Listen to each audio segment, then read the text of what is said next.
अल्हम्दुलिल्लाहि रब्बिल आलमीन वस्सलातु वस्सलामु अला सय्यिदिल अंबिया'i वल मुरसलीन व अला आलिहि व अस्हाबिहि अजमाइन। अम्मा बाद फ़अऊज़ु बिल्लाहि मिनश शैतानिर रजीम। बिस्मिल्लाहिर रहमानिर रहीम। वक़दा रब्बुका अल्ला तअबुदू इल्ला इय्याहु व बिल वालिदैनि इहसाना। सदक़ल्लाहुल अज़ीम। क़ाला अल्लाहु तबारक व तआला फ़ी शानि हबीबिहिल करीम। इन्नल्लाहा व मलाइकतहु युसल्लूना अलन नबी या अय्युहल्लज़ीना आमनू सल्लु अलैहि वसल्लिमु तस्लीमा। मोहब्बत से दरूद पाक। अस्सलातु वस्सलामु अलैका या सय्यदी या रसूल अल्लाह। अल्लाह वहदहु ला शरीक हम सब का मिल बैठना कबूल फरमाए। अपने और अपने प्यारे महबूब के नाम के सदके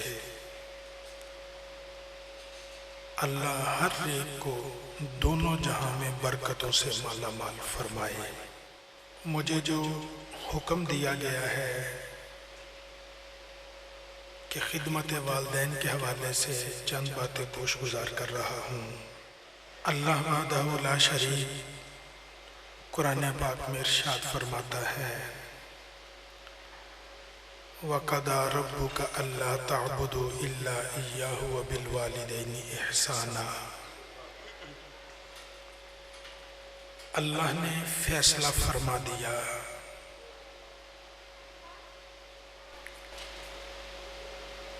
अल्लाह ने इस बात पे मोहर लगा दी,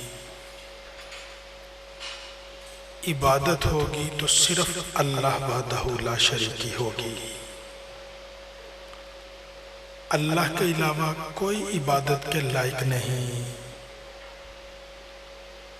ईमान वाला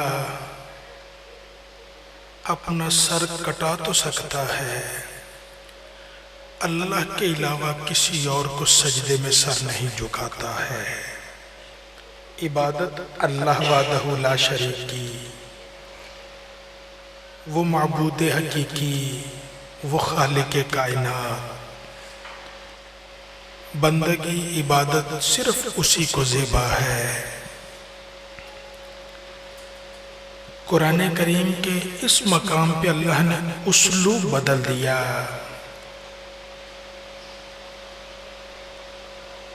इससे पहले कहीं भी अल्लाह की इबादत का, उसकी वहदानियत का जिक्र हो, फिर आगे अल्लाह की सिफात का जिक्र आता है, रब की कुदरत का जिक्र आता है, रब की बढ़ाई का जिक्र आता है। लेकिन सूरह असरा में अल्लाह ने इस उसलूब को बदला। फरमाया अल्लाह का फैसला है, इबादत व बंदगी अल्लाह वहदहु ला शरीक की।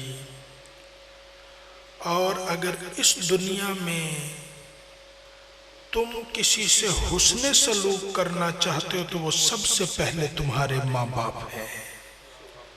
वबिल वालिदैनि इहसाना, अपने माँ बाप की खिदमत करो, फर्मा बरदारी करो, उन्हें राजी करो। जो बंदा अपने वालिदैन की खिदमत करता है, खालिक कायनात उसे दोनों जहां में सरफराज फरमा देता है। हुजूर नबी करीम अलैहिस्सलातु व तस्लीम आप एक मर्तबा तशरीफ फरमा थे, सहाबा इकराम के साथ बैठे थे। अल्लाह के नबी हैं, इमामुल अंबिया हैं, रसूलों के सरदार हैं। वो ज़ात जिनके हाथ दुआ के लिए उठे, अल्लाह डूबा हुआ सूरज पलटा देता है। जिनकी उंगली का इशारा हो, चांद दो टुकड़ों में बट जाता है। यारो ये तो दुआ है, ये तो उंगली का इशारा है, ये तो वो बाबरकत जात है जिसके सिर्फ दिल में ख्याल आ जाए, जुबान से कुछ ना बोलें, कुछ ना कहें, सिर्फ दिल में ख्याल आ जाए, अल्लाह मुस्तफा के ख्याल के सदके सारी कायनात का किबला बदल देता है। अल्लाह के नबी नमाज में तशरीफ फरमा है, दिल में ख्याल आया चेहरा आसमान की जानिब, फिर ख्याल आया फिर आसमान की जानिब, फरिश्ते देख रहे हैं ये रब का लाडला महबूब है, बार बार चेहरा ऊपर उठ रहा है, कोई हुक्म नहीं, कोई बात नहीं, पहले जरा सा इशारा हो जाए रब कायनात की तकदीरें बदलता है। आज अल्लाह की तरफ से कोई हुक्म नहीं, कई मर्तबा अल्लाह के नबी ने चेहरा आसमान की जानिब उठाया, बिलाखिर सरकार ने चेहरा नीचे कर लिया, नमाज मुकम्मल करनी शुरू की। अल्लाह ने जिब्रील को भेजा, फरमाया जिब्रील मेरे कुरान की आयतें मेरे महबूब के पास ले जाओ और जाके अर्ज करो कद नरा तकल्लुब वजहिका फिस समा फलनुवल्लियन्नका क़िबलतन तरदाहा। ऐ महबूब, आपका चेहरा बार बार आसमान की जानिब उठना रब फरमाता है। महबूब हमें ये अदा पसंद आ गई थी, हमने इसलिए किबला उस वक्त नहीं बदला। हम अगर किबला बदल देते, आपके दिल की ख्वाहिश पे किबला बदल दिया जाता, आप फिर दोबारा चेहरा आसमान की जानिब ना करते। आप बार बार चेहरा उठा रहे थे, हम तो आपकी इस अदा को देख रहे थे, हम तो चाहते थे ये चेहरा बार बार आसमान की जानिब उठता रहे। अल्लाह का वादा कुरान में, महबूब कद नरा तकल्लुब वजहिका फिस समा फलनुवल्लियन्नका क़िबलतन तरदाहा। आज हम उसे किबला बना रहे हैं जिसे आप पसंद करते हैं। अल्लाह ने काबे को किबला नहीं बनाया, अल्लाह ने मुस्तफा की पसंद को किबला बनाया है। ये तो काबे के मुकद्दर है कि मुस्तफा को काबातुल्लाह पसंद आ गया, अल्लाह ने उसे किबला बना दिया। ये शान वाले रसूल, ये शान वाला नबी, जिनके एक इशारे पे अल्लाह कायनात की तकदीरें बदल दे। सहाबा के साथ तशरीफ फरमाते, एक बूढ़ी औरत आ गई। अल्लाह के नबी ने जैसे ही देखा, उस बूढ़ी अम्मा को देखा, सरकार अपनी जगह से उठे, आगे बढ़े, आगे बढ़ के इस्तिकबाल किया, हाथों को बोसा दिया होगा, आपने बातें की, इस्तिकबाल करके उस बूढ़ी औरत को लेके आए। सहाबा कहते हमने नहीं पहचाना ये औरत कौन है, शायद हमने पहले कभी नहीं देखा था। अल्लाह के नबी साथ लेके आए, तशरीफ लेके आए। अब सहाबा तशरीफ फरमाते, बैठने की जो जगह थी वहां बैठने लगे। अल्लाह के नबी ने उस बूढ़ी औरत से कहा, अम्मा ठहरो। अपने कंधे से चादर को उतारा, अपने कंधे से काली कमली को उतारा, सरकार ने उस चादर को बिछाया और बिछा के फरमाया, अम्मा इस चादर पे बैठो। अब सहाबा कहते हम उस बूढ़ी औरत के बख्तों पे हैरान हो गए, ये कौन है तो जिसके लिए इमामुल अंबिया ने अपने कंधे की चादर को बिछा दिया, अपनी काली कमली को बिछा दिया। इतनी शान, इतनी अजमत, इतनी इज्जत, अल्लाह के नबी की इतनी मोहब्बत। सहाबा कहते हम वारफ्ता होके देख रहे थे, वो बूढ़ी औरत बैठी। अब हम देख रहे थे अल्लाह के नबी साथ बैठ जाएंगे, उस चादर के ऊपर बैठ जाएंगे, लेकिन अल्लाह के नबी आगे बढ़े, आप उस चादर पे नहीं, सरकार नीचे मट्टी के ऊपर बैठ गए। सहाबा कहने लगे ये औरत का मर्तबा क्या है, ये कौन है? और नबियों के इमाम ने अपने कंधे की चादर के ऊपर इसे बिठा दिया है, खुद बराबर नहीं बैठे, खुद नीचे खाक पे बैठ गए हैं, नीचे मट्टी पे बैठ गए हैं। और ये औरत कौन है? अल्लाह के नबी उनसे बातें करते रहे, गुफ्तगू होती रही। कुछ वक्त के बाद वो औरत इजाजत लेके गई, सरकार आगे बढ़े, उन्हें अलविदा करके आए।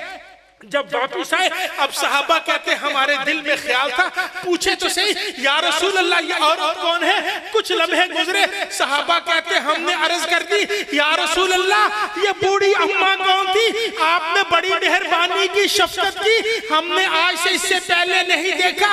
अल्लाह के नबी ने फरमाया सहाबा तुम्हें मालूम नहीं, ये बूढ़ी औरत मेरी अम्मा हलीमा थी, और जिसके सीने से मैं मुस्तफा को अल्लाह ने दूध अता किया था, ये मेरी रज़ाई वालिदा हलीमा थी। सहाबा कहते हमारे दिल में ख्याल आया कि काश अगर इस वक्त मुस्तफा की हकीकी माँ आमिना जिंदा होती, रब्बे काबा की कसम मुस्तफा अपनी माँ के लिए अल्लाह का अर्श जमीन पर ले आया कर।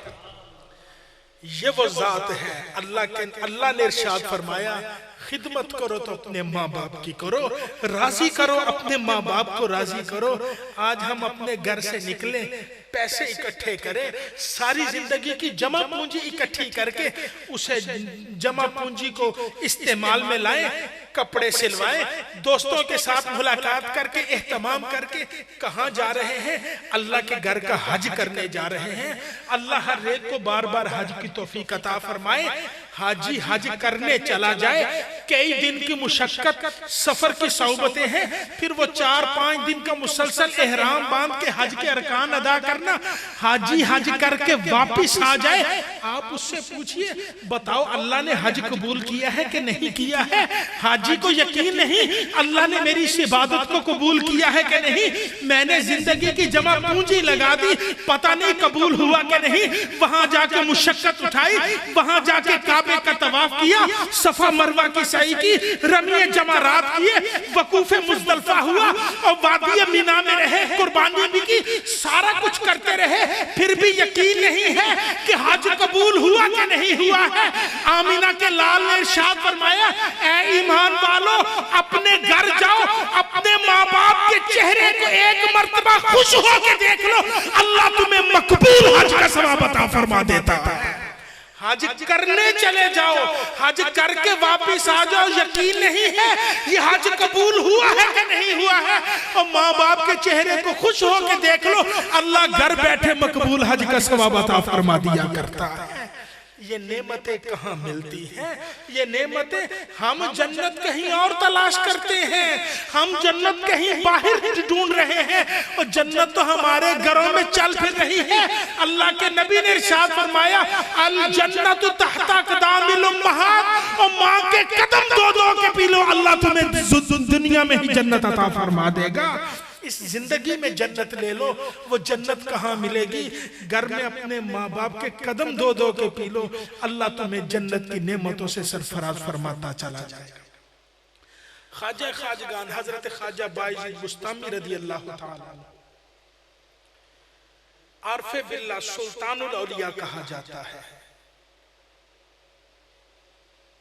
एक दिन कुरान करीम पढ़ रहे हैं, पढ़ते पढ़ते अल्लाह का फरमान नजर से गुजरा। अल्लाह ने फरमाया अनिश्कुरली वाली वालिदैक, मेरा शुक्र अदा करो, माँ बाप की भी खिदमत करो, उनकी फरमा बरदारी करो। अम्मा जिंदा थी, बूढ़ी माँ थी, घर चले गए। अम्मा ये अल्लाह का हुक्म है कुरान में, अल्लाह की भी इबादत करो, माँ बाप की भी खिदमत करो। कहने लगे अम्मा मुझसे एक वक्त में 2 काम नहीं होते, एक वक्त में 2 काम नहीं कर सकता, या तो मुझे अपनी खिदमत के लिए रख लीजिए, फर्ज नमाजें पढ़ूंगा, जो अल्लाह का फर्ज है वो अदा करूंगा, बाकी हर वक्त आपकी खिदमत करता रहा, या फिर मुझे अपनी खिदमत से आजाद कर दीजिए, अल्लाह को राजी करूं, रब की इबादत करूं, उसे याद करूं। माँ भी तो सुल्तानुल औलिया की माँ थी। माँ ने कहा बेटा जाओ, जाके अल्लाह को राजी करो, मैं अपना हक माफ करती हूँ, अपनी खिदमत माफ करती हूँ, जाओ अल्लाह को राजी करो। ख्वाजा खाजगान बायजीद बुस्तामी रज़ी अल्लाह ताला अन्हु जंगलों में चले गए, अल्लाह अल्लाह करनी शुरू कर दी। दिन 2 दिन, हफ्ता 2 हफ्ते, महीना 2 महीने, साल गुजर गए, 40 साल अल्लाह अल्लाह करते रहे। इस मजलिस में कुछ लोग होंगे जिनकी उम्र 40 से ऊपर है, पूछिए जरा, 40 साल जिंदगी का बहुत बड़ा हिस्सा है। 40 साल अल्लाह अल्लाह करते रहे जंगलों में, 40 साल के बाद एक दिन दिल में ख्याल आया, ओ बायजीद चलो घर जाके माँ की जियारत करें। घर आए, वापिस आए, आरफे बिल्ला है, सुल्तानुल औलिया है, सैयदुत ताइफा कहा जाता है। घर आए, माँ को सलाम किया, खिदमत की, माँ के पास रहे। इशा के बाद माँ बिस्तर पे लेटी, माँ ने कहा बेटा मुझे प्यास लगी है, पानी तो पिलाओ। घर में देखा घड़े में पानी नहीं था, पानी खत्म था। पीने का पानी लेने दरिया पे चले गए, घड़ा लेके दरिया पे चले गए, पीने का पानी लेके आए। घर वापस पहुंचे तो माँ की आंख लग गई, माँ सो गई। प्याले में पानी डाला, प्याला हाथ में पकड़ा, माँ के सरहाने खड़े हो गए। रात किसी वक्त माँ की आंख खुले, माँ पानी मांगे, मैं फौरन पेश कर दूं। और 40 साल जंगलों में अल्लाह अल्लाह करते रहे। एक रात उन्हें क्या कहती थी, सारी रात माँ के सरहाने खड़े रहे, प्याला हाथ में पकड़े रखा। सुबह फजर के वक्त नमाज के लिए माँ की आंख खुली, माँ उठी, माँ की जुबान से पहला जुमला निकला, बेटा पानी। सख्त सर्दी का मौसम है, बायजीद बुस्तामी प्याला हाथ में लिए खड़े रहे। सर्दी की वजह से पानी प्याले में जम गया और प्याला नीचे हाथ में जम गया, हाथ के चमड़े पे जम गया। माँ ने कहा बेटा पानी। बायजीद ने फौरन प्याला आगे कर दिया। माँ ने जोर लगा के प्याला उठाया, प्याले को जोर लगा के खींचा। बायजीद के हाथ का चमड़ा थोड़ा सा उधड़ गया, खाल थोड़ी सी उखड़ गई, इस हाथ से चंद खून के कतरे निकले। माँ ने बेटे की खिदमत देखी, बेटे की फरमाबरदारी देखी, माँ के दिल से दुआ निकली, और मेरा बेटा सारी रात मेरे सरहाने पानी लेके खड़ा रहा, इस सर्दी के मौसम में भी खड़ा रहा। माँ के दिल से दुआ निकली। जैसे ही माँ के दिल से दुआ निकली, वहीं खड़े खड़े बायजीद की चीखें निकल गई। अपने आप से मुखातिब होकर कहने लगे, बायजीद जिस मर्तबे को तू 40 साल जंगलों में तलाश करता रहा, वो मर्तबा तो तुझे माँ की एक दुआ अता कर गई है। और 40 साल की इबादत एक तरफ, माँ की निकली हुई दिल से दुआ एक तरफ, बेटे के बख्तों को संवार जाया करती है। ईमान वालों आ जाओ, आज अपने माँ बाप को राजी करो, माँ बाप की खिदमत करो, इनकी फरमाबरदारी करो, इनके कदम दो दो के पी लो। जो इनके कदम दो दो के पीता है, अल्लाह उसे दोनों जहां में माला माल फरमा दिया करता। हमारे अस्लाफ में हजरत अबू इस्माइल दब्बाग रहमतुल्लाह तआला अलैह, आप कहते मैं अपने घर में बैठा हुआ था, सुबह फजर से पहले बिस्तर पे लेटा हुआ, घर के दरवाजे पे दस्तक, अभी फजर की अज़ानें भी नहीं हुई, घर के दरवाजे पे दस्तक हुई। रात के आखिरी पहर कौन आ गया मेरे घर इस वक्त? अब अल्लाह वाले थे, बुजुर्ग थे, दरवाजा खोला तो सामने उनका एक मुरीद खड़ा है, अकीदतमंद इरादतमंद खड़ा है। हजरत जी अस्सलाम वालेकुम। जी वालेकुम अस्सलाम, खैरियत तो है इस वक्त? हजरत जी एक ख्वाब देखा है, वो सुनाना चाहता हूँ। फरमाया अरे अल्लाह के बंदे, ये कोई वक्त है ख्वाब सुनाने का? और अभी फजर की अज़ानें नहीं हुई, रात के इस पहर तहज्जुद के वक्त आ गए, मेरे मामूलात होते हैं। अच्छा अब आ गए तो सुनाओ क्या ख्वाब है? हजरत जी मैंने ख्वाब देखा, आपकी दाढ़ी के हर हर बाल में मोती लगे हुए हैं। मैंने ख्वाब देखा आपके मुताल्लिक, आपकी दाढ़ी के हर हर बाल में मोती लगे हैं। हम सुबह घर से निकलते हैं, चेहरा धोते हैं साबुन से, किसी भी चीज से वॉश करते हैं, चेहरे पे कोई ऐसी चीज ना हो जो किसी देखने वाले को अच्छी ना लगे, चेहरे को साफ करते हैं। किस लिए? देखने वाले को चेहरा अच्छा लगे। ईमान वाले गौर तो कर, जिसकी दाढ़ी के हर हर बाल में मोती लगे हों, उसके चेहरे के नूर का आलम क्या होगा, कितना चेहरा चमक रहा होगा।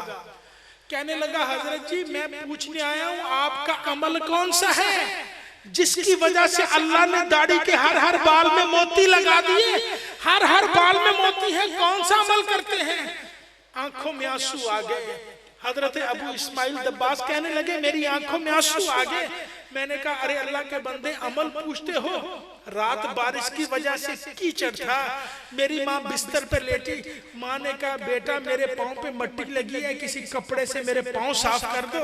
मैं घर में कपड़ा तलाश करता रहा, मुझे कोई खुश्क साफ कपड़ा ना मिला, मैंने अपनी दाढ़ी के बालों से माँ के पाँव साफ कर दिए हैं, अल्लाह ने हर बाल में मोती लगा दिए हैं। ईमान वाले आज अपने माँ बाप को राजी कर ले, और जैसे भी राजी कर सकता है।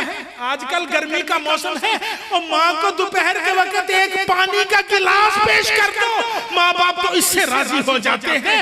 और माँ बाप को राजी करो तो सही, नीली छत का मालिक दोनों जहां की नेमतें उठा के बंदा मोमिन की झोली में डाल देता है। खालिक कायनात हम सबको दीने मतीन की समझ अता फरमाए, इस दीन पर चलना नसीब फरमाए। जो दुनिया से चले गए, जिसके माँ बाप चले गए, जिनके वालिदैन अज़्ज़ा व अक़ारिब चले गए, अल्लाह ज़ाते मुस्तफ़ा का सदका, नामे मुस्तफ़ा का सदका, अल्लाह हर एक की कब्र को जन्नत का बाग बनाए, दोनों जहां की नेमतें अता फरमाए। जिनके माँ बाप जिंदा हैं, अल्लाह औलाद को माँ बाप की खिदमत की तौफीक अता फरमाए। इस नेमत की कदर कर लें, जब ये नेमत रुखसत हो जाती है फिर हाथ मलने का कोई फायदा नहीं। हाँ, वो लोग जिनके माँ बाप दुनिया से चले गए, अब दिल में ख्याल आता है अपने माँ बाप को राजी कर लेते, वो भी महरूम नहीं हैं। अल्लाह के नबी ने उन्हें भी नवाजा है। सरकार की बारगाह में एक सहाबी हाजिर हुए, अर्ज की या रसूल अल्लाह सल्लल्लाहु अलैहि वसल्लम, मेरे माँ बाप दुनिया से चले गए, मैं क्या करूं? फरमाया रोजाना इस्तिग़फ़ार करके उन्हें याद करो, अल्लाह उनके कब्र में दर्जे बुलंद करेगा। एक दिन अल्लाह तेरे मुकद्दर से नाफरमान मिटा के फरमा बरदार लिख देगा। आइए अपने माँ बाप को याद करें, अपने बुजुर्गों को याद करें, कलमा तय्यबा, दरूदे पाक, इस्तिग़फ़ार करके, कुरान करीम की तिलावत करके अपने गुजर जाने वाले बुजुर्गों को याद करें। वो कब्र में राजी होंगे, अल्लाह दुनिया में ही औलाद के बिगड़े मुकद्दर संवार देता है। खालिक कायनात हम सबको दीन मतीन की समझ अता फरमाए। आमीन व आखिर दावाना।